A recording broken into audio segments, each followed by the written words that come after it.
날이 많이 추워지셨죠? 소리가 이제 잘 들리십니까? 예, 감사합니다. 예, 또 모처럼 우리 진병장로님 또 사모님 함께 해주셔서 감사합니다. 또 보고 싶었던 우리 재근이 형제 또 함께 이 자리에 함께 하셔서 감사합니다. 여러분 모두를 주님의 이름으로 환영합니다. 우리 서로 옆에 분과 좀 뜨겁게 악수 좀 하실까요? 추우신데 환영합니다. 참 잘 오셨습니다. 우리 함께 은혜 받으십시다. 감사합니다. 우리 하나님 말씀 민수기 27장 15절부터 20절 말씀 우리 함께 교독하시겠습니다.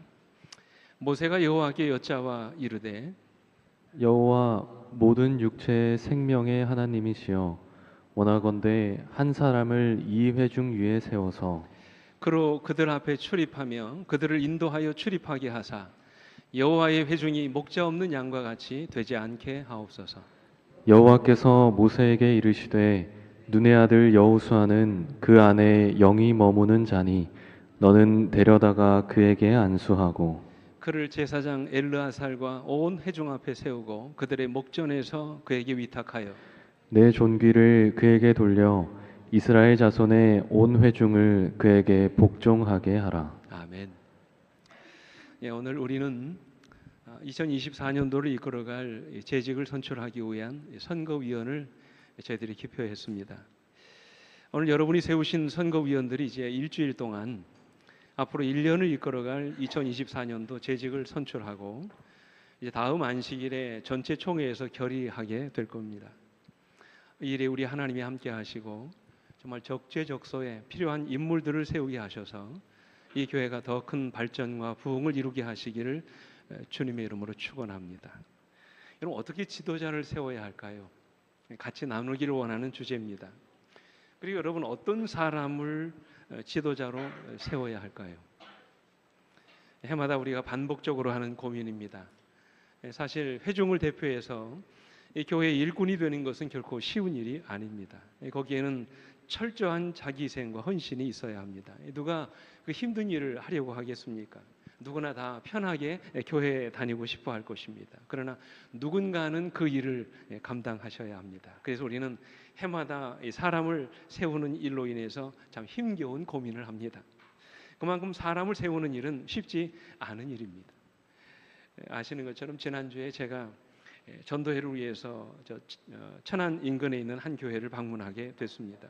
근데 마침 그 교회가 한 주일 동안 재직을 선출하고 그날 발표하는 날이었습니다. 저는 궁금했습니다. 이 교회는 어떤 모습을 보일까? 아니나 다를까 그 교회도 똑같은 일들이 연출되고 있었습니다. 직원들의 발표가 끝나자마자 여기저기서 나는 못합니다. 왜 나에게 이런 책임을 계속 맡기십니까? 이제 그만하고 싶습니다. 다시 한번 재고해 주십시오. 우후죽순처럼 많은 분들이 일어나셔서 자기 불만을 쏟아놓는 것이었습니다. 결국 다음 직원회에서 조정하기로 하고 선거를 마무리하는 그 모습을 보게 됐습니다. 이처럼 우리는 일꾼이 되는 것, 지도자가 되는 일에 대한 부담을 갖고 있습니다. 그러다 보니까 지도자를 세우는 일이 결코 쉽지가 않습니다. 그러나 여러분 기억하십시오. 누군가의 희생이 없이는 이 교회의 미래도 발전도 희망이 없다는 사실을 기억하시길 간절히 바랍니다. 그만큼 지도자를 세우는 일이 대단히 중요한 문제입니다.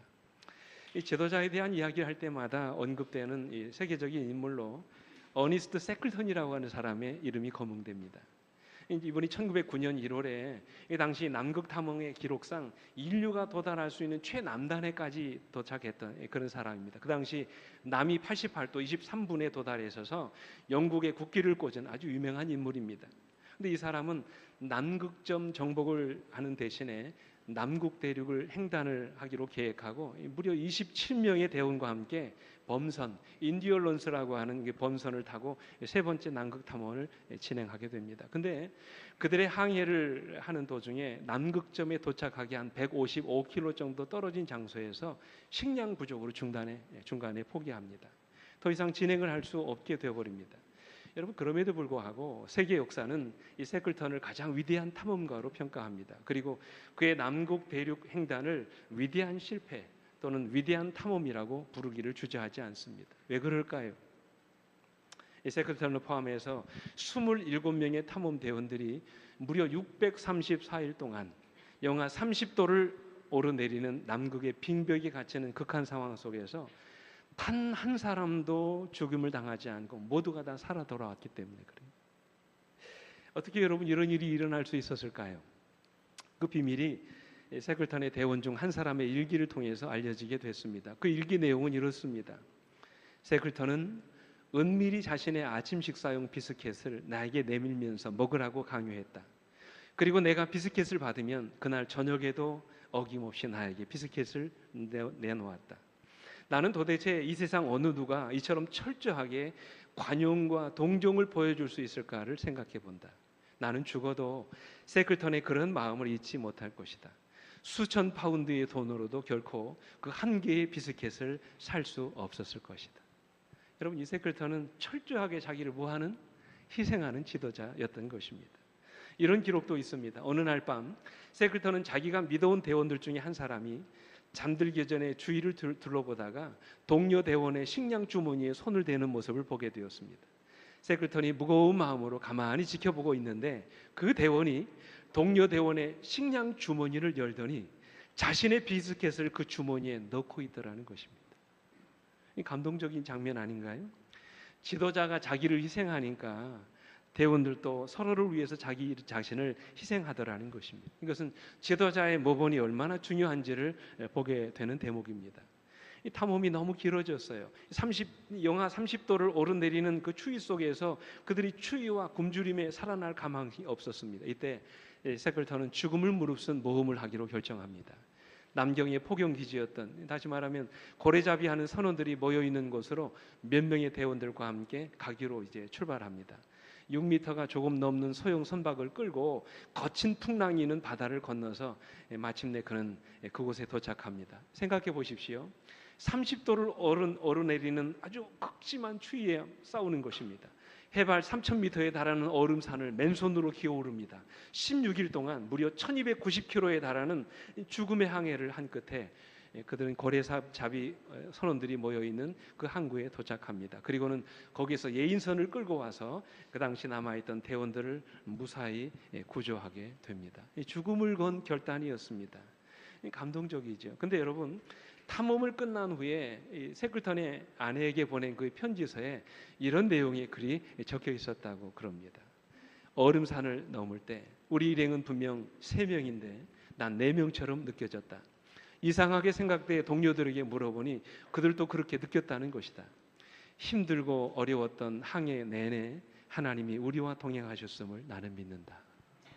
그러니까 그들이 한 것이 아니었죠. 그들이 하는 그 힘든 항해 내내 누가 함께 하셨다고요?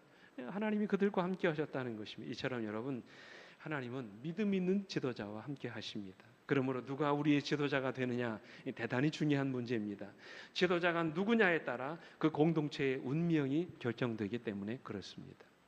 오늘 우리가 읽은 이 본문의 말씀은요, 모세가 이제 자기 생명이 얼마 남지 않은 것을 알고 지난 40년 동안 이스라엘 민족의 광야 생활을 인도했던 그가 자신의 사역을 내려놓고 이제 그의 사명을 이어갈 새로운 지도자를 뽑는 그런 이야기가 나옵니다.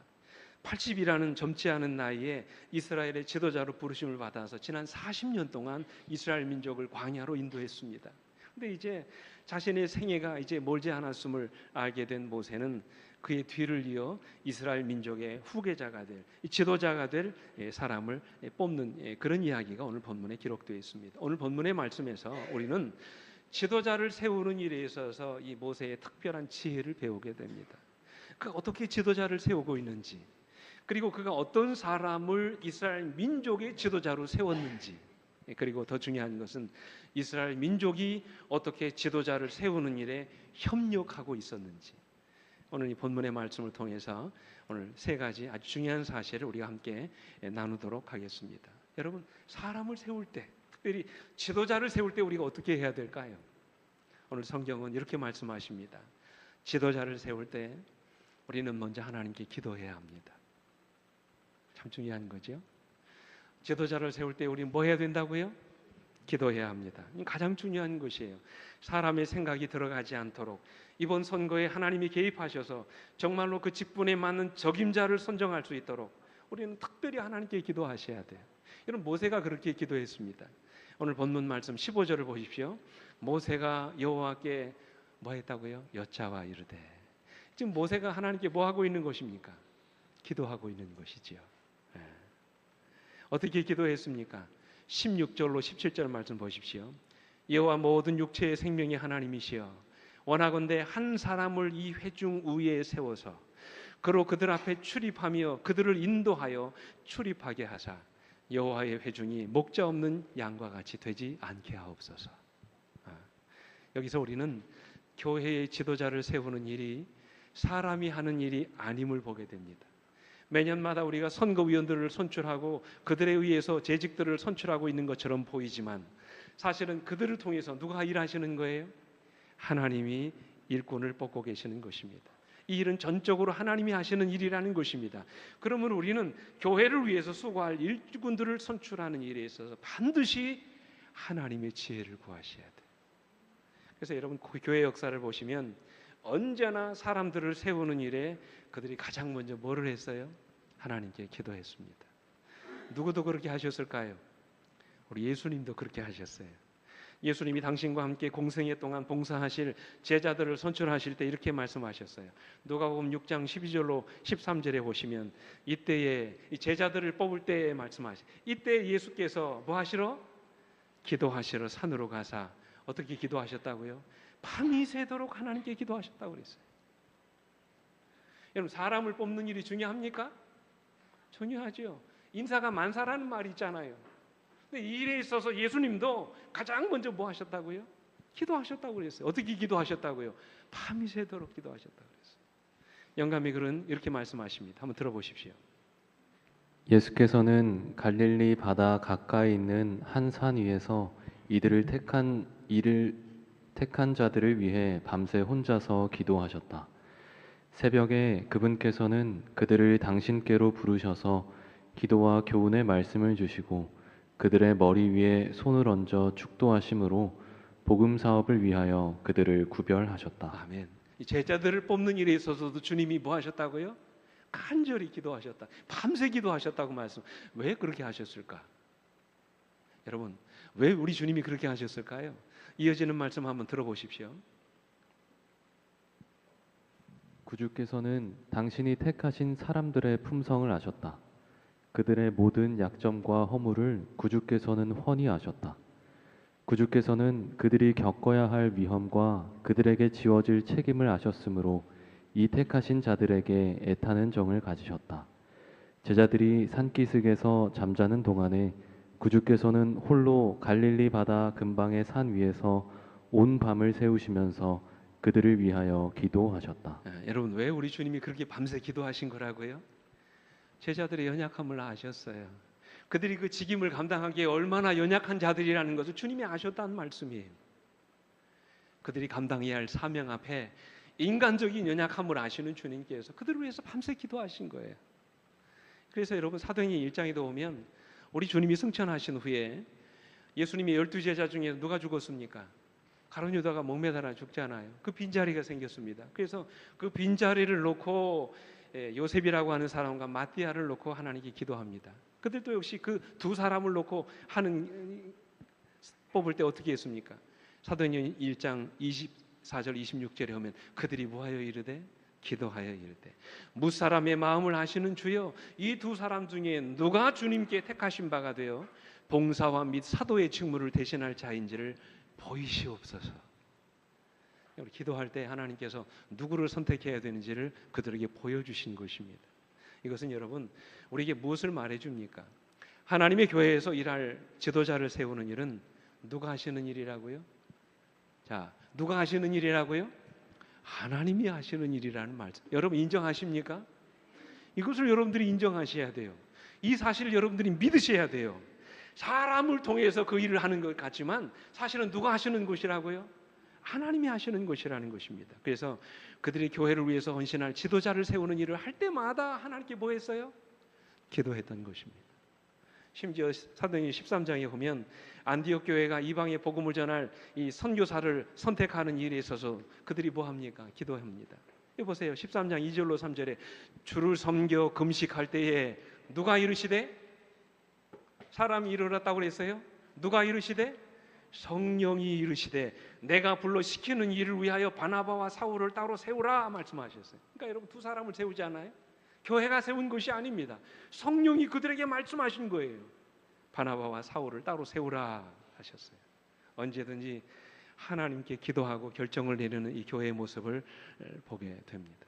그래서 우리는 사람을 특별히 일꾼을 세우는 일에 있어서 하나님께 뭐 하셔야 돼요? 간절히 기도하셔야 돼요. 야고보서 1장 5절에도 말씀하십니다. 너희 중에 누구든지 지혜가 부족하거든 모든 사람에게 후히 주시고 꾸짖지 아니하시는 하나님께 구하라. 그리하면 주시리라 말씀하셨어요. 여러분 유명한 패션 디자이너인 피에르 가르댕이 있습니다. 여러분 그 옷 입으신 분들 많잖아요. 근데 여러분 이 피에르 가르댕이 유행을 결정할 때 어떻게 결정하는 줄 아세요? 네? 이 프랑스의 유명한 이 패션 디자이너인 피에르 가르댕이 유행을 그 당시 유행을 결정할 때 어떻게 결정하겠습니까? 그게 배꼽을 내놓을 건지 뺄 건지, 가슴을 크게 팔 건지 아니면 이렇게 막을 건지, 이 바지 깃을 넓게 할 건지 좁게 할 건지 여러분 이걸 뭘로 결정하는 줄 아세요? 궁금하시죠? 이게 사실인지는 모르겠습니다만 제가 일간지를 통해서 읽은 거예요. 동전 던지기 한답니다. 동전 던져서 결정한다는 거예요. 근데 여러분 우리는 그렇게 결정하지 않잖아요. 모든 일에 하나님이 함께 하시도록 뭐해요? 기도하시는 거예요. 이 라브리라고 하는 공동체를 만들었던 프랑스의 프란치스 셰퍼라고 하는 유명한 신학자가 있습니다. 금세기 최고의 지성인이라고 말하는 사람입니다. 근데 이분이 10대 때 그리스도인이 됩니다. 그리고는 자기 인생을 주님께 바치기로 결심하고 신학교에 가서 사역자의 길을 걷기 위해서 결심을 합니다. 근데 프란시스의 아버지는 그것을 반대했습니다. 자신의 아들이 목회자가 신학자가 되는 것을 반대한 것입니다. 근데 프란시스가 한 번은 결심하고 가방을 꾸려가지고 방을 나가서 현관을 딱 나가려고 하는데 아버지가 현관문을 딱 막아서는 거예요. 그리고 그는 말씀하십니다. 나는 목사 아들을 원하지 않는다. 나는 내가 그 길을 가는 것을 원하지 않아. 아주 단호하게 말씀하세요. 그때 프란시스는 떨리는 목소리로 말합니다. 아버지, 저에게 한 번만 기회를 주세요. 제가 기도하고 결정된 것을 아버지께 말씀드리겠습니다. 그리고는 지하실로 내려갑니다. 어떻게 할지 모르겠어요. 아버지가 반대하기 때문에 불확실한 자신의 미래를 놓고 하나님께 기도합니다. 그 짧은 시간 동안 필사적으로 하나님께 기도하면서 하늘의 지혜를 구했습니다. 하나님 제발 저의 길을 알려주십시오. 내가 어떤 길을 가야 하는지 주님 가르쳐 주십시오. 하나님께 간절히 기도했어요. 근데 여러분 당장 눈에 보이는 게 없잖아요. 어떻게 합니까? 셰퍼도 주머니에 있던 동전을 끄집어냈습니다. 그리고는 이렇게 말씀하셨어요. 하나님 안면이 나오면 아버지가 목사의 길을 반대해도 제가 그 길을 가겠습니다.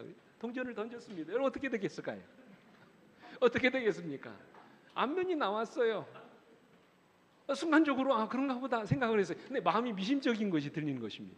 한 번만 더 하겠습니다. 하나님 저에게 한 번만 더 확신을 주십시오. 이번에는 뒷면이 나오게 해주십시오. 그럼 제가 목회자의 길을 가겠습니다. 그랬어요. 던졌습니다. 어떤 일이 일어났을까요? 진짜 뒷면이 나오더라는 거예요. 틀림없는 하나님의 명령인 것처럼 느껴졌습니다. 근데도 아직 마음속에 석연치 않은 적이 있었습니다. 다시 한번 하나님께 세 번째 기도합니다. 하나님 죄송합니다. 한 번만 더 하겠습니다. 아버지께 실수하고 싶지가 않습니다. 제가 다시 한번 동전을 던질 테니 이제 안면이 나오면 목회자가 되는 걸로 제가 결정하겠습니다. 그리고 던졌습니다. 어땠을까요? 안면이 나왔어요. 놀라운 일이 일어났습니다. 그래서 위층으로 올라가서 아버지께 말합니다. 아버지, 저는 목회자의 길을 가겠습니다. 그의 말을 들은 아버지는 한동안 그를 냉정하게 바라보다가 밖으로 문을 쾅 닫으면서 나갔습니다. 근데 여러분 문 밖을 나간 그의 아버지가 그에게 이렇게 말씀하셨어요. 내가 반학기 등록금은 보내주마. 무슨 얘기입니까? 아들이 목사가 되는 것을 반대하지만 아들이 기도하며 결정한 그 결정을 반대할 수 없다는 것이죠. 그 후로 몇 년 뒤에 프란치스의 아버지가 그리스도인이 됐습니다. 그리고 그는 신학교에 들어가서 아주 영감적인 목사가 됐습니다. 하나님의 뜻대로 이루어진 것입니다. 여러분 오해하지 마십시오. 어떤 중요한 결정을 내릴 때 동전 던지라는 말씀이 아니에요. 매 순간 우리가 하나님의 뜻을 묻고 그분에게 지혜를 구하며 살아야 된다는 그런 말씀이에요. 그럼 반드시 하나님께서 우리에게 뭐를 주세요? 지혜를 주세요. 제 경험이 그렇습니다. 하나님이 순간마다 말씀하세요. 어떤 길로 가야 하는지 하나님께서 기도할 때 우리에게 지혜를 주세요. 깨달음을 주십니다. 그래서 조지 트레이시라고 하는 신학자는 이런 말을 했습니다. 인간이 가질 수 있는 가장 위대한 지식은 하나님의 뜻을 아는 것이며 인간이 행할 수 있는 가장 위대한 업적은 하나님의 뜻을 행하는 것이다. 감동적인 말 아닌가요? 사랑하는 성도 여러분, 여러분이 내리는 결정에 여러분은 얼마나 자주 하나님의 뜻을 묻고 기도하십니까? 인생의 중요한 결정을 내릴 때마다 여러분은 얼마나 자주 하나님께 물으십니까? 때로 나의 결정과 선택의 순간이 다가올 때마다 여러분은 얼마나 자주 하나님의 지혜를 구하고 그분에게 도움을 구하십니까? 특별히 우리가 지도자를 세우고 그에게 하나님의 일을 맡기려고 할 때 얼마나 더 간절히 하나님의 지혜와 뜻을 물어야 되겠습니까? 여러분에게 호소합니다. 무슨 일을 하시든지 가장 먼저 하나님의 뜻을 물으시게 되기를 간절히 바랍니다. 여러분, 그게 지혜예요. 둘째로, 사람을 세우려고 할 때, 특별히 지도자를 세우려고 할 때 우리는 그 사람 안에 하나님의 영이 머무는지를 보셔야 합니다. 굉장히 신학적인 말처럼 들리지만 여러분 단순한 말씀입니다. 오늘 여러분 18절 말씀을 보십시오. 하나님이 뭐라고 말씀하지? 같이 한번 읽어보겠습니다. 시작. 여호와께서 모세에게 이르시되 눈의 아들 여호수아는 그 안에 영이 머무는 자니 너는 데려다가 그에게 안수하라. 여러분, 여호수아가 뭐라고 말씀하셔서 하나님이 그 안에 뭐가 머무는 사람이라고요? 여호와의 영이 머무는 사람이라고요. 여러분, 영이 뭡니까? 여기서 말씀하신 영이 뭐예요? 성령이죠. 그러니까 여호와의 영이 머문다는 말은 그 안에 뭐가 있는 사람이란 말이에요? 성령이 충만해져 있는 사람이란 말이에요. 신약 성경에는 이 사실을 영이 머문다 말씀하지 아니하시고 성령으로 충만케 된 사람이라고 말씀하시잖아요. 질문 드립니다. 그럼 여러분, 성령으로 충만케 된 사람은 어떤 사람인가요? 그 안에 영이 있는 사람은 어떤 사람입니까? 누가 진정 성령으로 충만케 된 사람일까요? 여러분, 성령으로 충만케 된 사람은 어떤 은사나 능력으로 충만케 된 사람을 의미하지 않습니다. 물론 그런 의미가 전혀 없는 것도 아니지만 성령으로 충만케 된 사람은 그 안을 뭘로 채운 사람이에요? 성령으로 가득 채운 사람이에요. 성령의 지배와 다스리심을 받는 사람이에요. 그러니까 여러분, 성령으로 충만케 된 사람은 성령을 내 마음대로 움직이는 사람이 아니라 성령께서 나를 사용하시도록 내 자신을 온전히 그분께 뭐 한 사람이에요? 내어드린 사람이에요. 여러분, 이해가 되십니까? 내 안에 내가 있는 것이 아니라 성령이 나를 지배하는 사람. 여러분, 그 안에 성령이 있는 사람이에요. 하나님이 그런 사람을 쓰신다는 말씀이에요. 내 생각과 의지를 그분께 온전히 내어드리고 성령께서 나를 지배하시도록 내 삶을 그분께 맡긴 사람. 그 사람이 그 안에 영이 있는 사람이에요. 그래서 여러분, 성령으로 충만케 된 사람은 자신을 드러내지 않습니다. 성령의 이끄심에 언제나 순종합니다. 여러분, 이것이 그 안에 뭐가 있는 사람이에요? 영이 있는 사람. 그래서 여러분, 우리가 성령으로 충만케 되면 자기 고집이나 주장을 내세우려고 하지 않습니다. 자기 생각이나 뜻을 앞세우려고 하지 않습니다. 그보다도 성령의 인도하심에 순종하려고 합니다. 성령의 이끄심에 매일같이 따라 순종하고 살려갑니다. 매 순간마다 하나님의 뜻을 묻고 그분의 이끄심에 순종하는 삶을 살아갑니다. 그래서 우리 본교회 신학자인 리로이 프롬이라고 하는 사람은 이런 유명한 말을 했어요. 우리를 채우는 성령은 보세요, 신비한 힘의 어떤 막연한 감화력이 아니다. 그분은 깊은 겸비, 존경 그리고 순종으로 연적되는 거룩한 뭐라고요? 인격이다. 거룩한 인격이다. 그러므로 우리가 그분을 더 많이 가졌느냐의 문제가 아니라 그분이 우리를 더 많이 소유했느냐 하는 문제이다. 그 다음 말씀이 중요합니다. 그렇다. 거기에 우리의 모든 것이 있다. 그래서 우리는 어떤 비인격적인 능력을 구하는 것이 아니라 한 인격에 의한 생애의 절대적인 통치를 받아야 한다. 이 한 인격이 누굽니까? 성령이시죠. 이게 성령으로 충만케 된 사람의 모습입니다. 실제로 영감의 글의 말씀은 이렇게 말씀하십니다. 들어보십시오. 하나님께서는 모세 시대의 광야 교회에게 당신의 선한 신을 주사 저희를 가르치셨다. 그리고 그분은 사도 시대의 성령의 역사를 통하여 당신의 교회를 위하여 능력 있게 일하셨다. 부조들을 붙드시고 갈렙과 여호수아에게 믿음과 용기를 주시고 사도 시대의 교회 사업을 효과 있게 만드신 동일한 능력이 그 후에 모든 시대마다 하나님의 충실한 자녀들을 붙들어 주었다. 아멘. 오늘도 이 하나님의 영께서 우리 가운데 임하실 것을 여러분 믿으십니까? 하나님의 사업의 기쁨으로 우리가 자원하여 봉사하고 섬기기를 우리가 결단할 때 하나님께서 여러분 각자에게 맞는 능력과 힘을 주실 줄 여러분 믿으십니까?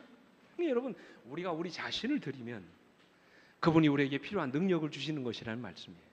그래서 여러분 하나님이 쓰시는 사람이라고 하는 책을 쓰신 헨리와 탐 블랙컵이라고 하는 목사님이 쓰신 이 하나님이 쓰시는 사람이라고 하는 책에 보면 우리가 하나님의 일에 사용될 수 있는 유용성의 열쇠를 이렇게 말씀하세요. 들어보십시오. 하나님께서는 보세요. 평범한 사람을 들어 비범하게 쓰신다. 믿으십니까? 중요한 말이에요. 주목해 보십시오. 하나님은 평범한 사람을 들어 어떻게 쓰신다고요? 아주 비범하게 쓰신다. 그분의 나라를 위해 별 볼 일 없는 사람들을 특별하게 쓰시는 하나님의 모습은 성경 어디서나 찾아볼 수 있다. 그 별 볼 일 없던 사람들을 특별하게 만드는 요인은 하나다. 주의를 기울여 보라. 그들에게서 한 가지 공통점을 찾을 수 있다.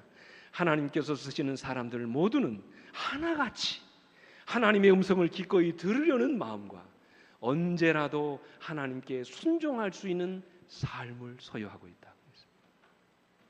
그럼 중요한 것입니다. 그러니까 여러분 오늘날 하나님의 교회를 위해서 일할 일꾼은 어떤 은사나 능력을 갖춘 사람이 아니라는 말씀이에요.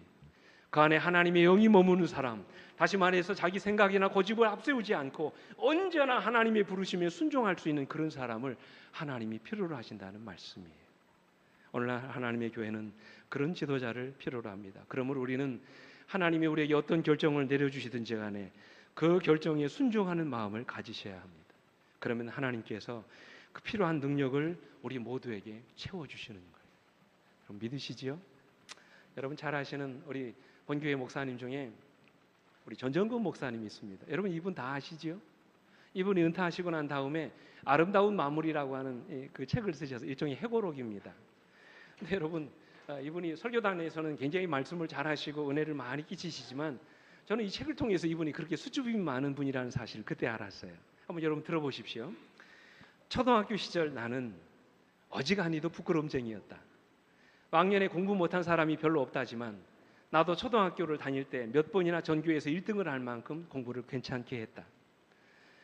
그것도 학생들이 적잖아 3,500명이 넘는 학교였으니까 그리 대수롭지 않게 칠 일이 아니다. 대단한 일 아닙니까? 3,500명 중에 1등을 자주 하신 거예요. 탑 클래스에 있었단 말이죠. 하여튼 그런 학교에서 성적이 상위권에 있으면서도 분단장 한번 해본 적이 없으니 어지간히 수줍음이 많은 아이였다. 음악 시간에도 돌아와 앞에 나가서 노래를 부르는 시간이면 다리가 후들거리고 얼굴에 불이 된 것처럼 화끈거려서 거의 바지에 오줌을 지릴 정도였다. 굉장히 수줍음이 많은 그런 분이었던 것 같아요. 그러다가 17살에 교회에 나가게 되었다. 교회 다닌 지 반년쯤 되었을까? 한 번은 청년 정상회 시간이 되었다. 그날 몇 청년들에게 신앙서적을 읽은 독후감을 발표하게 되었는데 그 중에 내가 끼게 됐다. 요즘은 뭐 그런 일들이 없습니다만 옛날에는 종종 청년 정상회 시간이 있었습니다. 그 시간에 이 청년들이 발표를 하게 된 것이에요. 이마에서 이 원고를 써서 단단히 준비를 했는데도 단상에 서자 앞이 캄캄하고 아무것도 보이지 않았다. 앞에 있는 사람들을 쳐다보았더니 나를 바라보는 눈들이 모두 자동차의 헤드라이트처럼 눈이 부셔서 어디에 눈을 둬야 될지 쩔쩔매게 되었다. 다리는 땅에 붙어 있는지 공중에 떠 있는지조차 알 수 없었고 겨울이었는데도 온몸에 땀이 비오듯 흘렀다. 이마에서 땀이 솟아오르자 때맞춰 코까지 훌쩍거리게 되었다. 그때야 무슨 손수건을 챙겨갈 겨를이 있었는가. 코를 훌쩍거리라고 말을 이어갈 수가 없었다. 그렇게 진땀을 흘리면서 시간이 30분쯤 흐르지 않았나 하는 생각이 들어서 무슨 말을 했는지도 모르고 단상을 내려왔다. 나중에 제정신이 든 후에 벽시계를 쳐다보았더니 겨우 5분밖에 시간이 흐르지 않은 것이다. 그 다음이 재미있습니다. 더 기가 막힌 것은 그날 밤 정상회가 끝나고 교회당 문을 나서는데 이렇게 하지 말으셔야 되는데 이 담임 목사님이 하시는 말씀이 이렇게 했어요. 자네는 왜 한 말을 몇 번씩이나 또 하고 그러는 거야? 핀잔을 주는 게 아닌가. 그 다음이 참 재미있죠. 그때 내가 굳게 다짐한 것은 내가 저 단상에 다시는 서지 않으리라는 것이다. 그토록 사람들 앞에 서는 것이 무섭고 겁이 많았던 이 전정건 목사님이 훗날 뭐가 되셨어요? 목회자가 되셨어요. 이분이 현직에 계실 때 교도소에서 교정원으로 재소자들 앞에서 겁없이 설교도 하셨고요. 수많은 신자들 앞에서 정말 떨지 않고 복음을 전하는 위대한 설교자가 되셨어요. 나중에 이분이 한국연합회장까지 역임하셨고요. 은퇴하셨지만 지금도 이분은 전국을 다니시면서 설교를 하시는 아주 영감적인 설교자이십니다. 이 비결이 뭘까요? 그렇게 수줍음이 많고 부끄러움이 많으신 이분이 이렇게 영감적인 설교자가 될 수 있었던 비결이 뭡니까? 순종이에요. 그죠? 목사님이 하나님의 부르심에 순종했더니 사람들 앞에서 겁없이 복음을 전할 수 있는 능력을 주셨다는 말씀이에요. 그저 사람 앞에만 서면 얼굴이 화끈거리고 가슴이 떨려서 말을 할 수 없었던 이 겁쟁이를 하나님이 두려움 없이 복음을 전하는 사람으로 변화시켜 주신 것입니다. 사랑하는 성도 여러분, 하나님의 일을 하는 데 있어서 가장 필요한 것은 순종하는 것입니다. 그분이 나를 통해서 하나님의 일을 하시도록 내 자신을 온전히 그분께 내어드리는 것입니다. 주님의 일에 내가 필요하다면 비록 연약하고 보잘것없는 사람이라 할지라도 즐거이 우리 자신을 주님께 드릴 때 하나님께서는 그런 연약한 나를 통해서 위대한 역사를 만들어 내시는 것입니다. 사랑하는 성도 여러분, 주님이 여러분을 원하신다면 그 주님의 부르심에 우리 모두가 다 순종할 수 있게 되기를 간절히 바랍니다. 이런 사람을 하나님이 뭐 하시는 거예요? 찾으시는 것입니다. 바로 그런 사람이 그 안에 뭐가 있는 사람이에요? 영이 머무르는 사람이에요. 우리 모두가 다 그런 사람으로 부르심을 받게 되기를 간절히 바랍니다. 마지막으로 지도자를 세울 때, 이제 사람을 세울 때 우리는 그를 지도자로 세우는 분이 하나님이라는 사실을 믿으셔야 합니다. 사람이 세우는 것이 아닙니다. 하나님이 세우시는 것입니다. 우리가 기도하고 선출한 선거위원을 통해서 하나님이 사람을 세우시는 것입니다. 그러면 여러분, 지도자의 권위는 누구로부터 오는 것일까요? 중요한 겁니다. 이 지도자의 권위는 누구로부터 오는 것일까요? 하나님으로부터 오는 것입니다. 하나님이 그에게 권한을 주시는 것입니다. 그래서 여러분 18절에 보십시오. 이렇게 말씀하세요. 여호와께서 모세에게 이르시되 눈의 아들 여호수아는 그 안에 영이 머무는 자니 너는 데려다가 그에게 뭐하고? 안수하고 그랬습니다. 안수한다는 말이 무슨 말입니까? 안수가 한다는 말이 무슨 뜻이에요? 하나님의 부르심에 대한 공식적인 승인입니다. 안수하는 거예요. 영감에 그는 이렇게 말씀하세요. 보세요. 들어보십시오. 안수 예식 자체가 어떤 새로운 은혜나 실제적인 자격을 부여하는 것은 아니었다. 그것은 정해진 직무의 임명함을 인정하는 형식이요, 그 직무에 대한 그 사람의 권위를 승인하는 것이었다. 그것으로 교회의 인이 하나님의 사업에 지켰다. 그를 부르시고 세우신 분은 누구다? 하나님이시다. 그에 대한 공식적인 승인을 우리가 뭘로 한다고요? 안수를 통해서. 그럼 여러분, 그런 사람을 우리가 어떻게 해야 합니까? 참 중요한 거예요. 마지막입니다. 보십시오. 이어지는 19절로 20절 말씀 보시면 그를 제사장 엘르아살과 온 회중 앞에 세우고 그들의 목전에서 그에게 위탁하여 내 존귀를 그에게 돌려 이스라엘 자손의 온 회중을 그에게 어떻게 하라고요? 복종하게 하라. 그동안 모세가 가지고 있었던 모든 존귀와 권위를 다 누구에게 주라는 거예요? 여호수아에게 맡기라는 거예요. 온 이스라엘 백성들은 그에게 뭐 하라고 말씀하십니까? 복종하라고 말씀을 하세요.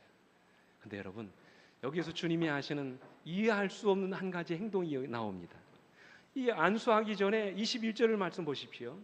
그는 제사장 엘르하살 앞에 설 것이요 엘르하살은 그를 위하여 우림의 판결로서 여호와 앞에 물을 것이며 그와 온 이스라엘 자손 온 회중은 엘르하살의 말을 따라 나가며 들어올 것이니라. 여러분, 이 말씀 이해가 되십니까? 여호수아를 부르시고 그 안에 영이 있는 것을 아신 분은 누구였습니까? 하나님이셨죠. 그래서 하나님이 모세에게 뭐라고 말씀하세요? 여호수아를 선택해서 뭐를 세우라고? 지도자를 세우라고 말씀하셨어요. 근데 이미 안수하려고 했더니 모세에게 뭐라고 말씀하세요? 여호와 앞에서 다시 뭐 하라고요? 물으라고 말씀하세요. 여러분, 이미 다 결정된 거 아닙니까? 이미 하나님께서 그를 부르시고 선택하신 것이 아닙니까? 그 안에 영이 머물고 하나님께서 그로 하여금 이스라엘의 지도자가 될 만한 충분한 자격이 있음을 하나님이 다 아신 거예요. 근데 하나님께서 온 백성 앞에 뭐 하라고요? 우림의 판결로서 여호와께 물으라고 말씀하세요. 이게 무슨 이유일까요? 하나님과 모세만 알면 됐지 왜 온 회중이 보는 앞에서 그 일을 하라는 것일까요? 중요한 것은 그 모든 일들이 이스라엘 온 회중들이 지켜보는 가운데서 이루어졌다는 말씀이에요. 그러니까 여러분 무슨 말입니까? 하나님이 지금 누구를 세우는지 몰라서 그 일을 하라는 것이 아니라 온 이스라엘 백성들로 하여금 여호수아를 부르신 분이 누구이심을, 하나님이심을 그들로 하여금 보고 믿게 하시기 위함이라는 사실. 이 지도자의 권위가 누구로부터 온 것임을 하나님께서 그들에게 다 보여주시기 위함이었다는 사실이에요. 오늘날 교회의 지도자들의 권위가 위협을 당하고 있습니다. 심지어 이 교회 안에서도 교회의 질서를 무시하고 교회 지도자들을 함부로 대하는 사람들이 많아지고 있습니다. 그래서 하나님은 교회가 지도자를 세울 때 이런 번거로운 절차를 거치게 하시고 그들로 하여금 하나님께서 특별히 권위를 주신 분이 사람이 아니라 교회가 아니라 하나님이신 것을 그들로 하여금 보게 하시는 것입니다. 그러면 여러분 우리 어떻게 해야 될까요? 우리가 교회의 지도자의 권위를 인정해주고 그로 하여금 하나님께서 그에게 권위를 주셨다는 사실을 믿는 증거가 무엇입니까? 어떻게 해야 될까요? 지도자의 권위를 지지해주고 우리는 그가 하는 모든 일에 적극적으로 뭐 해야 합니까? 협조하셔야 돼요. 그것이 우리가 하는 일입니다. 그죠? 그러므로 우리가 교회를 이끌어갈 지도자를 세우는 일에는 그가 하는 모든 일에 적극적으로 협력하겠다는 뭐까지도 포함되는 것일까요? 약속까지도 포함되는 것입니다. 그러므로 여러분 지도자의 권위는 스스로 세우는 것이 아니에요.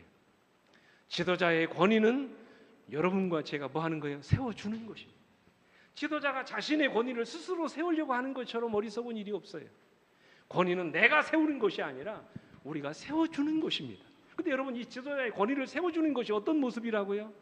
그가 하는 일에 우리가 적극적으로 뭐 하는 거예요? 동참해주고 지지해주고 그를 위해서 기도해주는 것입니다. 이런 모습들이 한 사람의 지도자를 교회를 위해서 헌신하도록 세우는 일에 있어서 오늘 여러분과 제가 해야 될 일이라는 사실, 한 이야기만 드리고 말씀을 마치겠습니다. 우리 서천에도 철새들이 많이 날아옵니다만 날이 추워지면 북쪽에 살던 철새들이 남쪽으로 오잖아요. 대표적인 철새가 누굽니까? 기러기 보셨어요? 이 기러기가 날아갈 때 그냥 날아가지 않잖아요. 어떻게 날아갑니까? 무슨 자형으로 날아갑니까? V자형. 맨 앞다리에 누가 있습니까? 그 대우를 이끌어가는 지도자, 리더가 있습니다. 근데 여러분 날아가는 소리 들어보셨어요? 얼마나 시끄럽습니까? 끼르끼르 가면서. 근데 여러분 이 새들 조류학자들이 연구해 보니까 그 새가 그렇게 우는 이유가 뭐 때문이라고요? 우두머리가 뭐 하지 않도록, 지치지 않도록 뭐 해주는 소리라고요? 응원해 주는 소리라고요. 감동적 아닙니까? 그리고 여러분 이 새들이 혼자 날아갈 때는 힘든데 이렇게 여러 마리가 V자형을 이루어가지고 날아가는 이유가 있답니다. 그 이유는 따라오는 새들이 날개짓을 하게 되면요, 이 새들 사이에서 뭐가 형성되냐면 상승 기류가 형성된답니다. 그래서 이 새들이 오랫동안 장거리를 여행할 수 있다는 거예요. 가장 앞자리에 있는 이 지도자 기러기가 얼마나 힘들겠습니까? 맞바람을 혼자 맞는 거예요. 근데 따라오는 새들이 같이 뭐 하면? 날개짓을 하면 이 지도자가 앞에서 어렵지 않게 비행을 할 수 있게 된다는 바로 그 이야기예요. 혼자 힘으로 감당하기 어려운 일도 여럿이 함께하면 얼마나 쉬워지는지 모릅니다. 특별히 사람들 앞에서 모임을 이끌어가는 지도자들에게는 참으로 많은 어려움이 있습니다. 이제 우리가 누가 이 교회를 위해서 지도자의 역할을 감당할지 우리는 아무도 알 수 없습니다. 그러나 여러분 우리가 기도하며 그 지도자를 세울 때 우리 모두가 함께 그 지도자를 지지해주고 그가 하나님을 우리를 위해서 적극적으로 헌신하며 봉사할 수 있도록 적극적으로 그가 하는 일에 여러분 협력해 주시기를 간절히 바랍니다. 그래서 우리 모든 지도자들의 헌신을 통해서 하나님의 교회가 더욱 발전하고 성장하는 아름다운 역사가 이 교회를 통해서 일어나게 되기를 간절히 바라면서 오늘 말씀을 마치도록 하겠습니다. 우리 함께 일어나셔서 찬양하시겠습니다.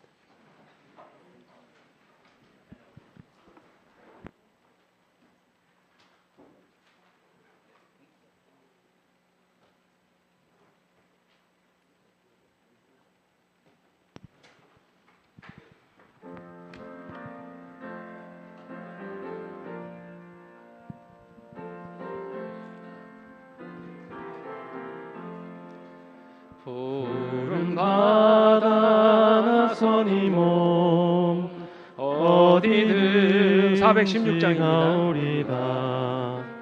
외로우나 즐거우나 주만 따라가오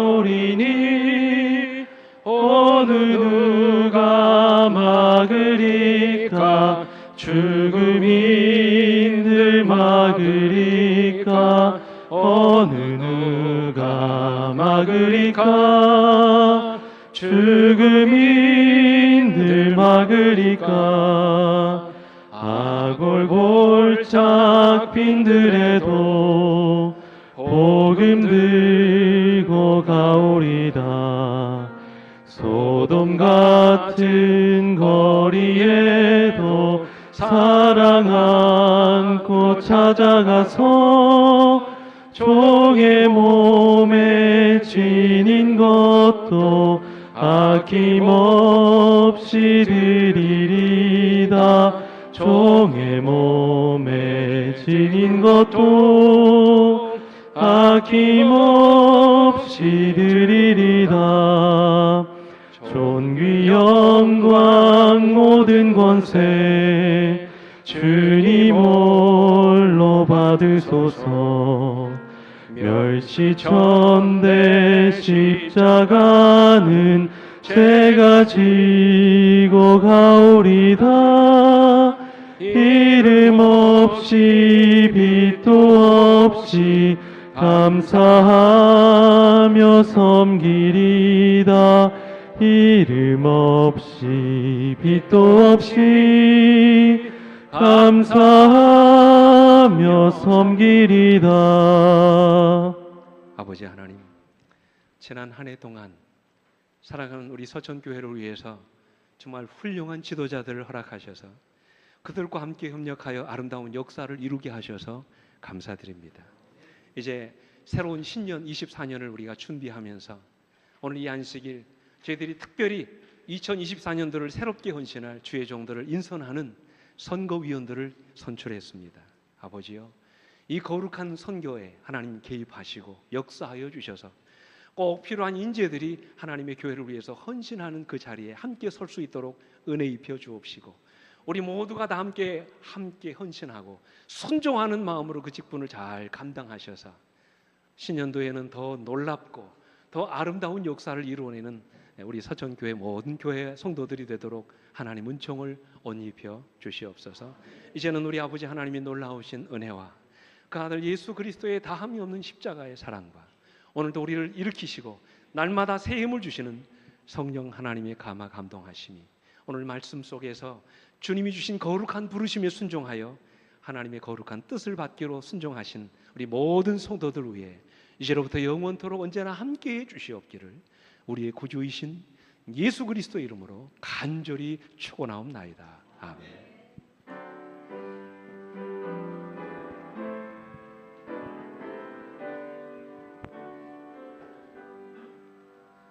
내 주님 오시리 확실히 오시리 내가 공중에서 주를 만나겠네 내 구주 예수 확실히 오시네. 잠깐 그 자리에 앉아주시고요. 결과만 발표드리겠습니다.